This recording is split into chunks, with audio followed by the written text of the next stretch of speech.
Hello to everyone, and thank you for watching my video. Bitcoin is a digital cash. This means that it is only digital, it's not physical, it's only in the internet, in the computers. And it is not managed, and it isn't issued by any bank or country. Instead, it is issued and managed by a software. This software is free, and anyone can download it. This software that makes Bitcoin work is not on a server. Instead, it is decentralized. This means that it is distributed in the computers of all the users of Bitcoin. Bitcoin is peer-to-peer.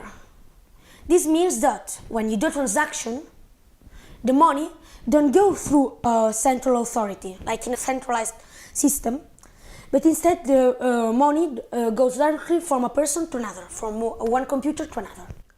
All the transactions are kept on a digital distributed ledger, and this ledger is called blockchain. Let's talk now about the software. It has to do two main things.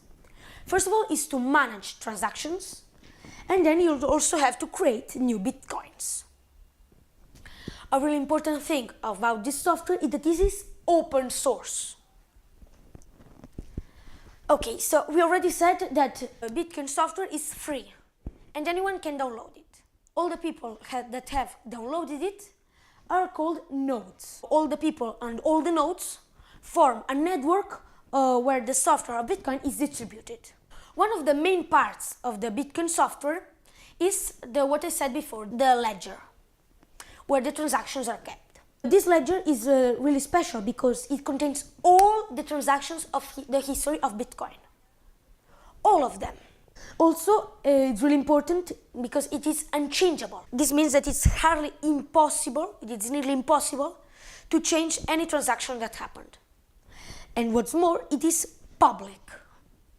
This means that anyone, anywhere, can access to it and can see all the transactions. And this ledger is called blockchain. In the blockchain, transactions aren't written one after one, like if it was a list. No, they're grouped into blocks. Blocks of about 2,000 transactions. So block is a set of transactions. This is important that you understand it. A new block is created every about 10 minutes, approximately. As I said before, every 10 minutes, a new block is created. And it's just like if a ring was added to a chain. A chain made up of blocks. Blockchain. So just to make you understand where does the name come from. But who creates and how are creating new blocks? Well, the ones that create new blocks are called miners. They are like some special nodes. Miners, what do? Well, they do mainly three things. They can see all the transactions that have been submitted, but that haven't entered the blockchain yet. Then, when they can see all these transactions, they have to choose some of them. Then, when they have chosen some of them, they have to validate them. What does this mean, validate? Well, it's a bit the work that banks do. So, they have to see if your password is correct, and also if you got the bitcoins that you want to send. When they have chosen some transactions and they have validated them, they put them into a block. But then, when all the miners have prepared the block, we could say, how do they choose which one of them will get its block and will create it then? So he will add his block to the blockchain.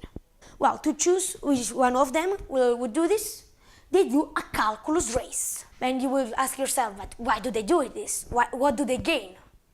Well, because the winner of this race, of this math race, will create his block, so he will add its block to the blockchain and will receive as a reward new bitcoins.